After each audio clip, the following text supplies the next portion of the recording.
The world is engaged in a new form of war, this one centered around the technology called artificial intelligence, which, put simply, is the science and art of making machines more human. But at what cost? Hello, everyone. I'm Chitra Ragavan, and this is Techtopia. The race to dominate in artificial intelligence, also known as the global AI arms race, has deep implications for how our society evolves in the decades to come, and it raises many troubling questions about privacy, civil liberties, and inherent biases transferred from humans to machines and back to humans again. Joining me now to talk about the current state and future of AI is one of my favorite guests and former Palantir colleague, Courtney Bowman. Courtney is the Director of Privacy and Civil Liberties Engineering at Palantir.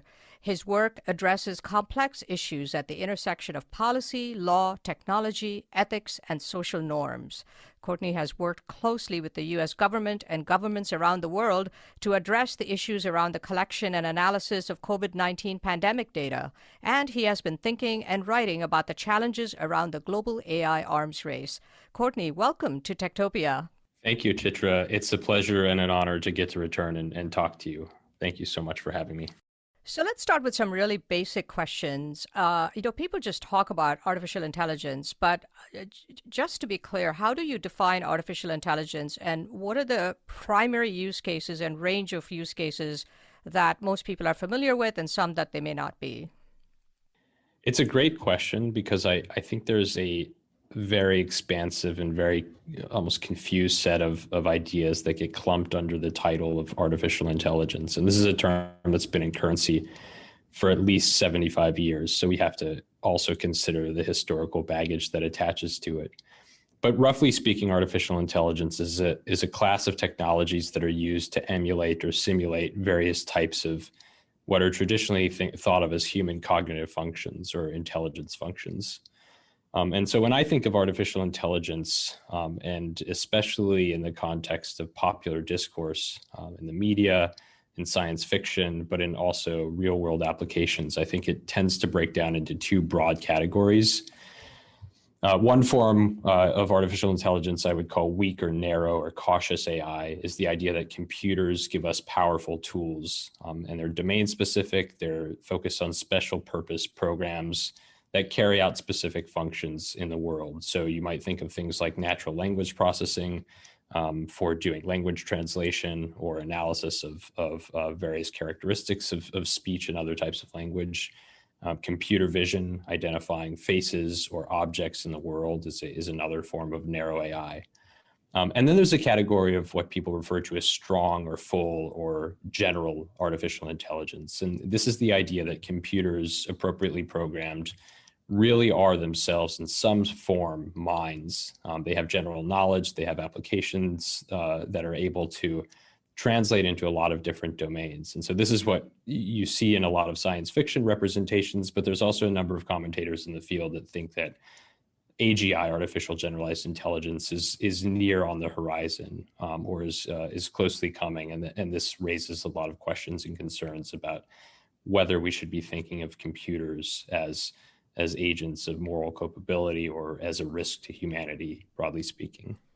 If you talk to tech brainiacs like Peter Thiel or Elon Musk or others, this idea that supplementing the brain and human behavior at first and then eventually supplanting it, at least the lower order behavior to help humans focus on, higher order tasks, is something that is doable and desirable, right? So humans can then fulfill their highest potential by allowing robots, for instance, to do some of these lower end tasks.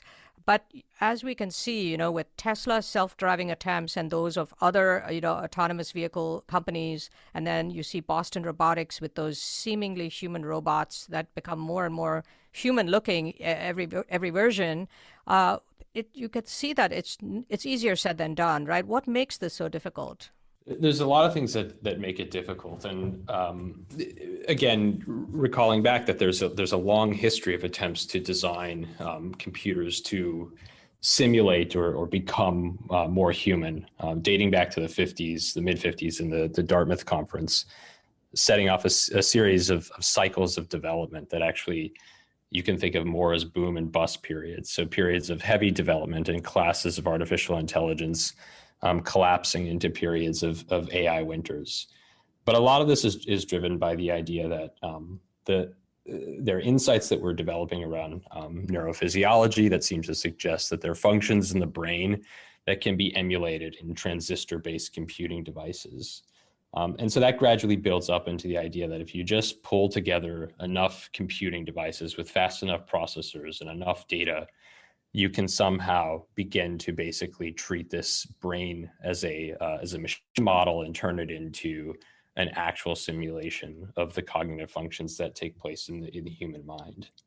And to be fair, I think there are some significant developments in this space that speak to the ability to be able to emulate narrow characteristics.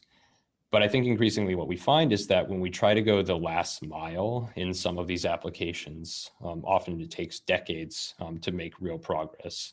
When we try to carry forward that last model to get from a pretty good representation or pretty good process into an actual human level of competence, things break down. You could take one example of the self-driving car. You look at statements coming from Elon Musk and Tesla going back at least to 2016 and 2015, where they've made pronouncements about any day now, within 3 to 6 months, they're going to be able to do a full coast-to-coast trip without human intervention. Or any day now there will be, or next year there will be 100,000 robo-taxis that are completely automated, operating at level 5 automation. None of these things actually materialize because the problems compound, and you realize that there's a lot of ambiguity. There's a lot of fringe elements of the way that we interact with the world that actually are quite essential to our ability to navigate reality. And being able to program these into these reductive formulas that are computers is actually a non-trivial problem that we've been working on for decades and decades, and arguably may not be a solvable problem, at least in the context of the type of computing devices that we're working with today. You gave me a really great example, too, of Siri and Alexa. Let's talk a little bit about that. Yeah, so this is another wonderful example of the sort of parlor trick nature of some of these tools. So Siri, Alexa are quite good actually at carrying out basic tasks that are well structured, and they're programmed to do this, to be able to respond to specific verbal cues about organizing your day or getting a seat at a restaurant. Those things that when you know the syntax of interaction, you can program a program to be able to handle the questions that come in quite well and then process the results or the expected results into a certain set of discrete actions. But a fun exercise that I would encourage folks at home to carry out is actually sit down with their Amazon Alexa or Siri device for 15 or 20 minutes and start to engage it in questions that would go outside of the scope of daily tasks. Start to talk about the world outside, the things that are important to you. And pretty quickly, you'll see the degradation, erosion of the form of interaction. And that starts to demonstrate that there really are just a narrow set of things that this type of program is capable of doing. But when it gets to the richer interactions that constitute actually the majority of our lives and the parts of our lives that I think are most enriching and important to our sense of humanity, they just don't do that. And that's in large part because they're not programmed. But even the more critical insight here is I don't think they could be programmed to carry out those interactions in quite the way that need to be represented to call it a real intelligence or a real generalized intelligence. It's a great example for people who fear that someday AI is going to take over the world, right? And it's just a perfect example because we all engage with Siri and Alexa every day. And it's just a great exercise to see both the marvelous complexity of the human brain to carry out conversation and the limitations of our attempts. So to date, even though we've made huge advances, as you said, to transfer that power over to machines. And currently, AI involves training these machines to be human, right? You're training them with vast amounts of data. What does that mean? And what does that actually involve, right? I mean, we talk about data being the new oil, and you kind of see why that is the case. Yeah, there's different methodologies of artificial intelligence that have been pursued over the years.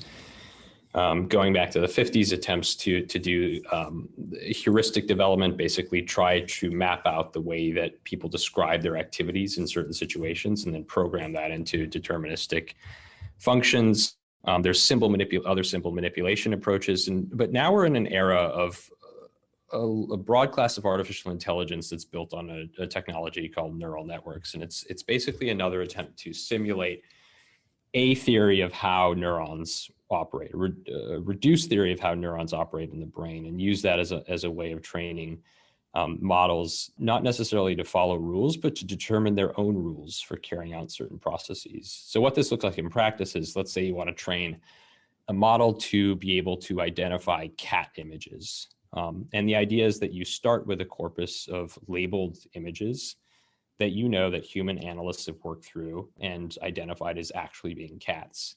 And they've been labeled as such. And the idea is that you basically throw these images into a pool of data repository.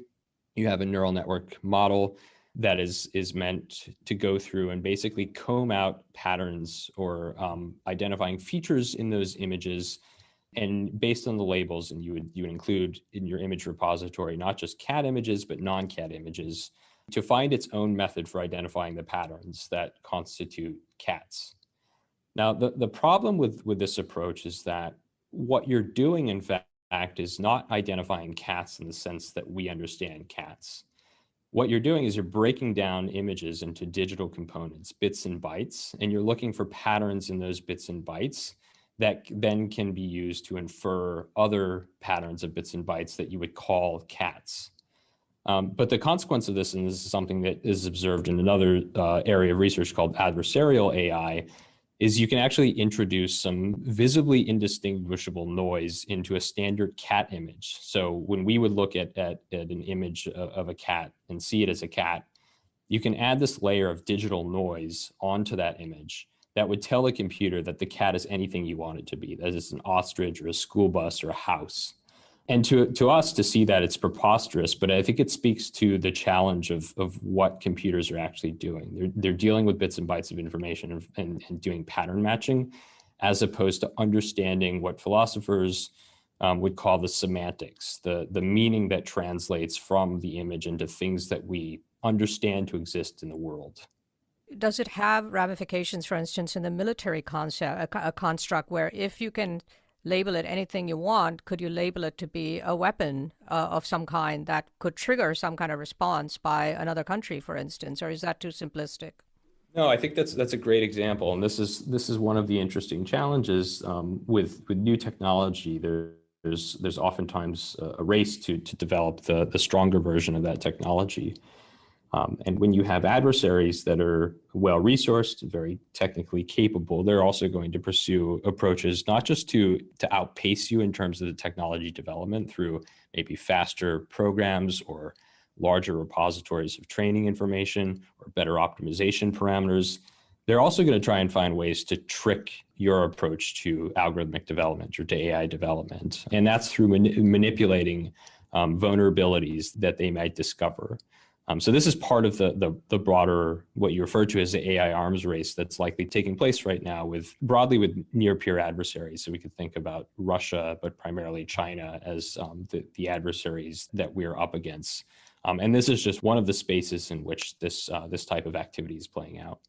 And what are the kinds of things that are being done in order to get supremacy in the global arms race? If data is the weapon, then what's the process that countries are going through to establish dominance? I think investment is probably one of the biggest ways that nations are trying to get a leg up in any arms race, inclusive of, if you want to call it, the AI arms race. So pretty heavy investment in research and development, and that takes shape in many forms, investments in education and investments in infrastructure. But also, I think one of the most interesting facets of artificial intelligence and this so-called emergent arms race is that there's almost a shadow economy that has to underwrite it. And if we could go back to the example that I gave before around training a computer vision model to detect cats, that type of model and many other classes of artificial intelligence are dependent on the training data that I described. And this is existing information that's been laboriously combed through and meticulously curated by humans. So there's a shadow economy of people that have to underwrite this capability to be able to provide the data that feeds into the algorithms and helps to train them to become more efficient, and then also evaluates the results to see that they're performing as expected, and perhaps also plays a role in the long-term maintenance and preservation of those AI capabilities, as they're likely to degrade over time because the objects in the world are changing, or the methods of collecting data are shifting as well. So that's another part of the equation here. It's not just training the highly skilled computer scientists who are building the models. It's also having access to the resources to be able to build the repositories of information that are used to actually train these AI algorithms to do the jobs that they're expected to do. And that's a non-trivial commitment in terms of resources, but it's worth calling attention to that, because I think a lot of the common presumption in talking about artificial intelligence is that it really is just leaving the machines to their own devices to do something that seems almost auto-magical. It emerges as a property of really sophisticated machines. But the reality is that there's a lot of human labor that has to underwrite these activities. And so again, this is another aspect of the parlor trick, that there's human work that underwrites it, and arguably that human work's not going to go away. In fact, the more we begin to count on or expect or set expectations around these capabilities, the more reliant we're going to be on various types of human labor to provide the data and the testing and validation to make them useful. That's kind of a really interesting point, given that, the critics of AI say, well, someday this is going to really affect the labor market. And studies have shown that it does affect the labor market, right? That if you teach machines to do more things, then you need less humans. But at the same time, it sounds like eventually we may all be sitting at desks in chairs, just programming these computers and contributing to the labor market. Yeah, I think it's one aspect of the labor market that will shift. It's already shifted. There is this underground economy of task laborers. So Amazon Mechanical Turk is a great example of this. Mechanical Turk is basically a framework that enables people to work from home and do this type of, some would say, menial tasking to help fuel the training and development of these types of systems.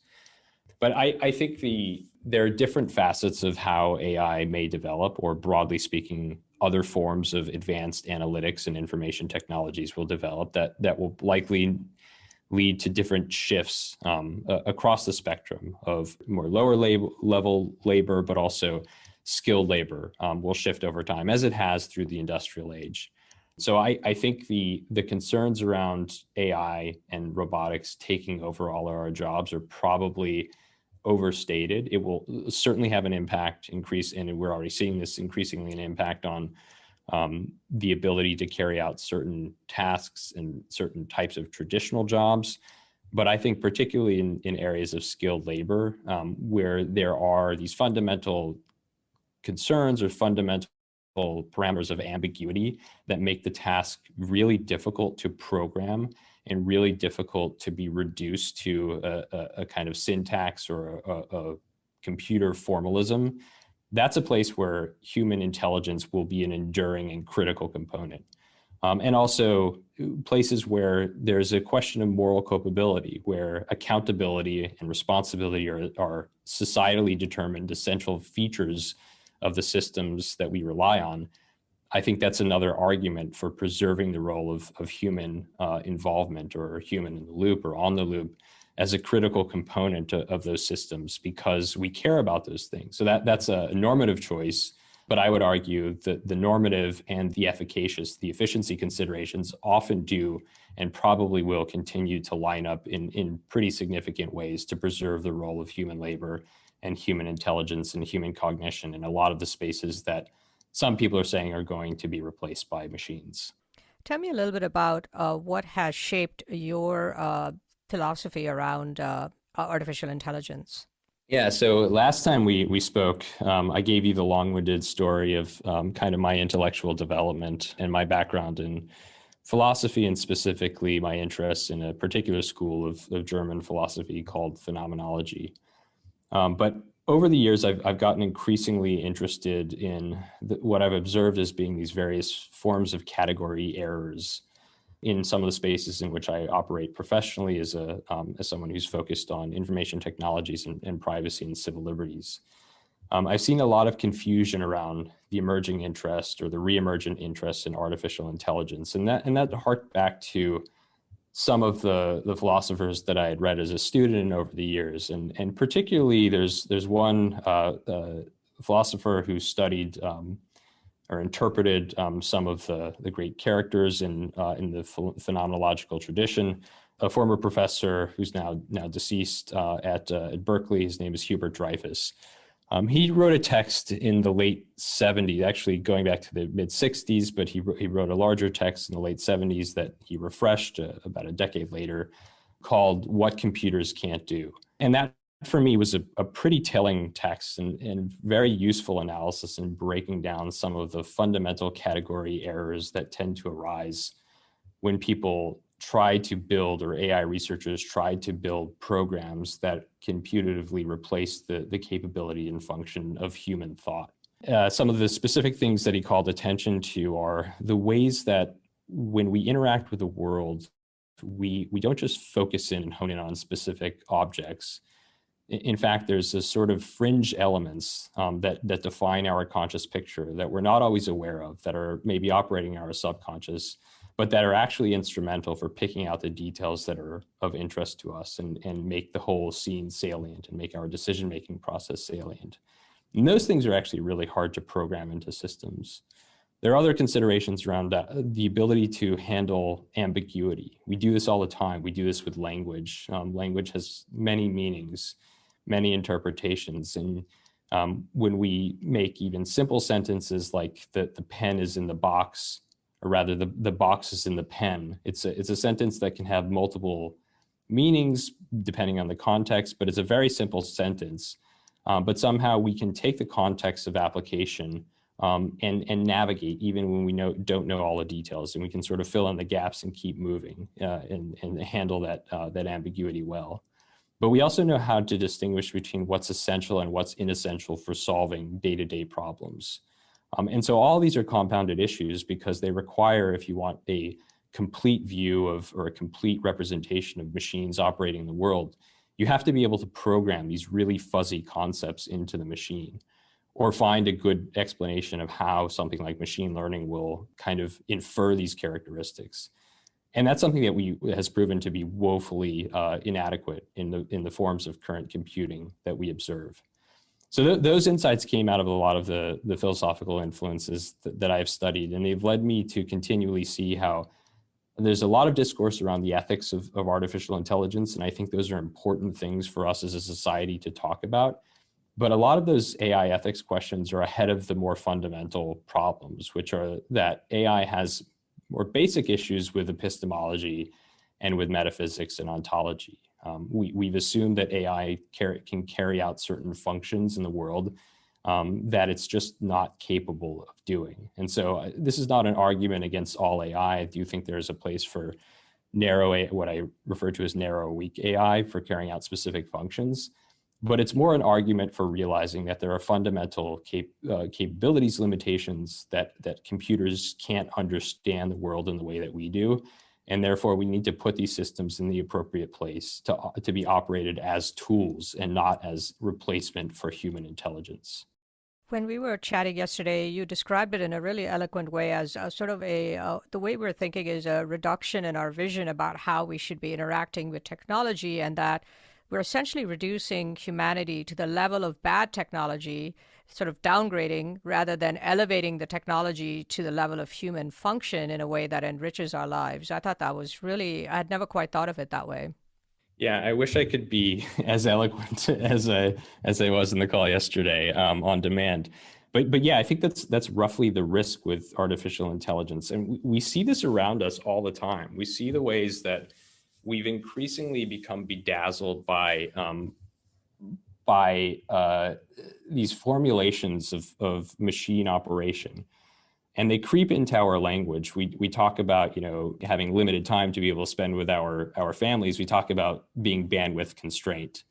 We talk about parallel processing our tasks. And these are really, I think, computer reductions that I think malign our capacities as human beings. And that, I think, is the gravest risk, that the more we sort of set our expectations to what computers currently can do, the more we're minimizing our capacity as human beings, as opposed to making stronger demands for what the machines should be able to do in terms of lifting up our ability as humans and rising to the level of all of the richness that surrounds us in our world and in our daily lives. And you're a data expert. You've spent a great deal. You do spend a great deal of your time thinking and writing about the ethical issues around the use of data. When it comes to artificial intelligence, what are your biggest concerns around the data itself and how we are using it? There's a lot of issues with how data is collected. So this cuts to the core of what I do professionally, focusing on privacy and civil liberties. Information is often collected or generated as exhaust in the various types of interactions we have with applications, with the internet, with our devices, and being able to track that information and preserve it over time, or make sure that it's deleted over time, is an area of considerable risk.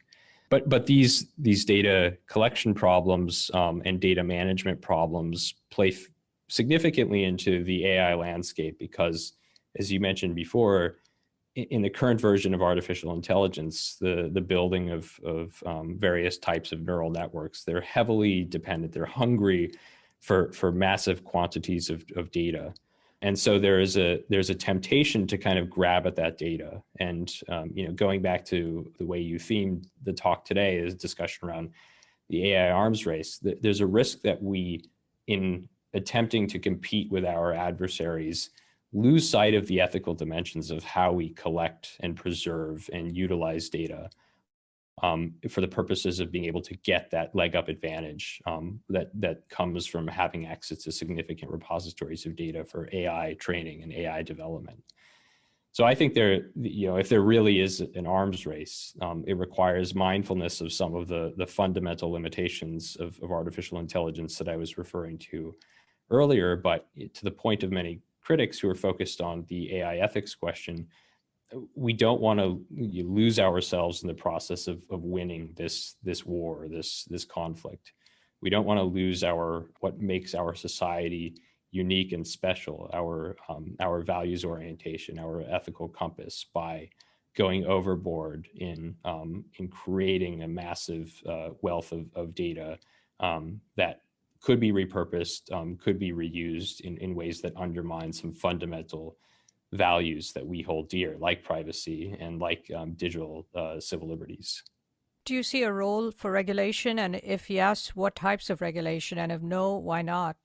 This is a pretty heavy topic of discussion now. There's a number of different draft regulations that are on the books internationally and domestically. I tend to think regulation is going to be an important consideration in this field. The challenge with regulation, which is a broader challenge with regulating technology, is that if you're trying to be overly prescriptive, you provide a draft regulation that speaks to the current state of technology, but then becomes obsolete effectively by the time the regulation has been passed into law.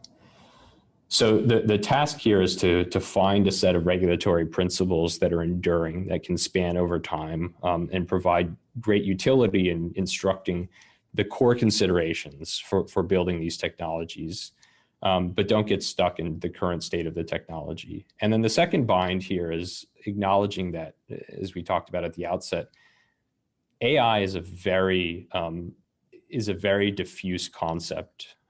If you talk to 10 different experts, you'll probably get 20 different definitions about what AI is.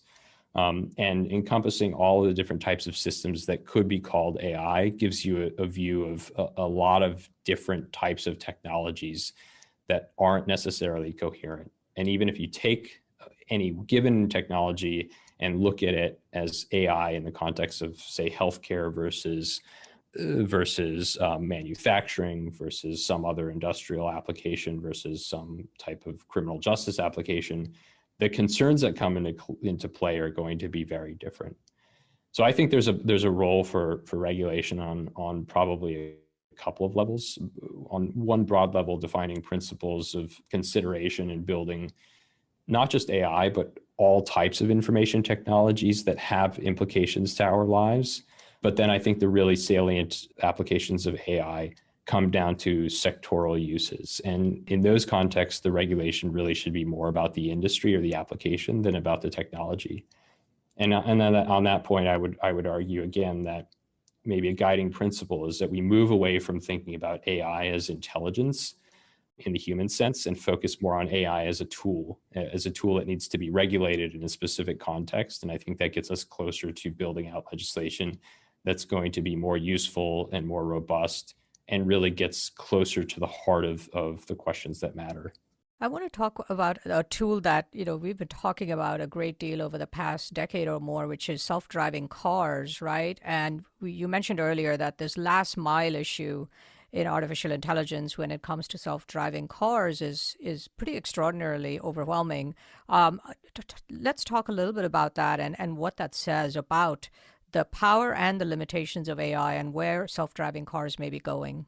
Yeah, this is a really fascinating topic to follow because you just look back 4 or 5 years, this was the topic du jour. Everyone was planning for a world in which self-driving cars would be everywhere. You would find conferences in not just philosophical circles, but in social and legal circles, carrying out a discourse of what we philosophers refer to pejoratively as trolleyology.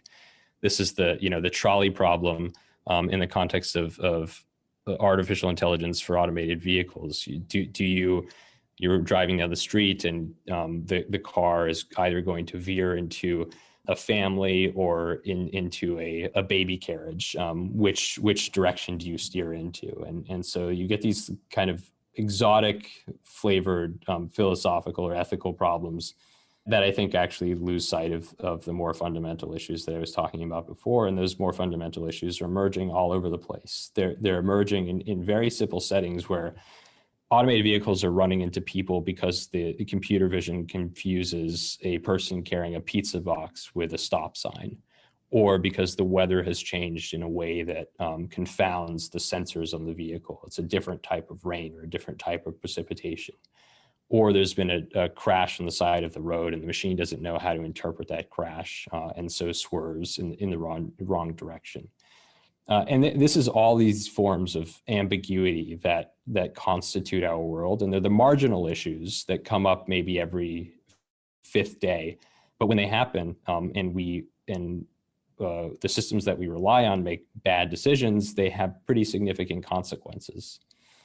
So we have to accept that that's the reality. We live in a very uncertain world. And so if we can't solve these kind of last mile problems, it's not clear that we can trust these technologies to be able to carry out a considerable function in our lives and to operate as fully automated self-driving under all systems and all contexts. So that leads us to the question of, okay, well, what would be the conditions in which we are comfortable with self-driving vehicles operating on the roads? And I would say the more viable future that we might be heading towards is a future in which we have well-defined corridors. So let's say smart highways with sensors at regular intervals and lane dividers that are clearly legible to vehicles under all conditions, all types of precipitation, all road conditions. And all vehicles who enter these corridors have sufficient capabilities in terms of sensors and software updates to be able to operate in those environments. And effectively putting cars, as you described, as we were chatting about this yesterday, Chitra, onto the ferry almost, but in moving corridors along highways. That might be a world that's, I think, is more tolerable. It's putting the capability onto well-defined rails, but it's also an interesting proposition because it raises the question of if we're going to move to a world in which all cars for long distance travel are put into these smart corridors, and there's a significant infrastructure investment in doing that. Would that infrastructure investment be better placed in actually building out rail travel, the robust rail travel, which is something we don't really have in the U.S.? That's a really great question to think about. So, in closing, what are your thoughts as we head into this next decade in terms of where this is all going, in terms of evolution and adoption of artificial intelligence and the global AI arms race? As you can probably infer from a lot of my remarks, I'm a bit skeptical about some of the more expansive claims of artificial intelligence, particularly the strong forms of artificial intelligence, and especially in the more exotic flavors of people talking about singularity theory or artificial generalized intelligence as computers that are going to take over the world. I just don't think that's going to happen in the near term, and I would argue in the long term, absent some very significant development in technology that probably moves us well beyond anything like the computing devices that we rely on today. I do think there's a continued role for advanced analytics, and there has been for a long time. And this is, I think, there's categories of advanced analytics that we call artificial intelligence today, but it's really just better ways of working with data. And that is also inclusive of areas of development that I would refer to as narrow AI. So certain types of tasks like natural language processing, low-level translation, but things like voice transcription. I think this is an area of natural language processing that's incredibly valuable to people who lose their vision or lose their ability to write. And I think that we'll continue to see valuable refinements there. But I'm going to go out on a limb and make a bit of a bold projection that's somewhat provocative and suggest that I think we may be heading towards what would be the third AI winter, or some version of a third AI winter, where a lot of the investment and a lot of the frothiness around this technology starts to dry up. The money dries up, the focus from research institutions dry up, and the terms themselves lose currency, in part because a lot of the programs that have been in development fail to live up to the expectations that people have set for them. The hype cycle breaks down. I think there's some version of that on the horizon. And I think if we talked again 10 years from now, we could reflect on how that AI winter hype cycle, the boom and bust period, played out. And again, that's not to say that there won't be forms of the technology that persist through the winter. I think that's very much the case. But I do think there's going to be a dampening of expectations and spirits around the more far-reaching propositions that have been put forward, and hopefully investment in more sober types of technology that are demonstrably useful and move the interests of humanity forward in ways that I think are more grounded in reality. Courtney, thank you so much for joining me on Techtopia and for this fascinating conversation about the future of artificial intelligence. It's my pleasure, Chitra. Thank you so much for having me. Courtney Bowman is the Director of Privacy and Civil Liberties Engineering at Palantir. His work addresses complex issues at the intersection of policy, law, technology, ethics, and social norms. He worked closely with the U.S. government and governments around the world to address the issues around the collection and analysis of COVID-19 pandemic data over the past nearly 2 years, and he has been thinking and writing about the challenges around the global AI arms race. This is Techtopia. I'm Chitra Ragavan. Techtopia is a podcast from Good Story, an advisory firm helping technology startups with brand strategy, positioning, and narrative. Our producer is Jeremy Kaur, founder and CEO of Executive Podcasting Solutions, with production assistance from Kate Cruz. Our creative advisor is Adi Wineland, and our research and logistics lead is Sarah Muller. Don't forget to subscribe to the show on Apple Podcasts or your preferred podcast platform. And if you like the show, please rate it 5 stars, leave a review, and do recommend it to your friends, family, and colleagues. For questions, comments, and transcripts, please visit our website at goodstory.io or send us an email at podcast@goodstory.io. Join us next week for another episode of Techtopia. I'll see you then.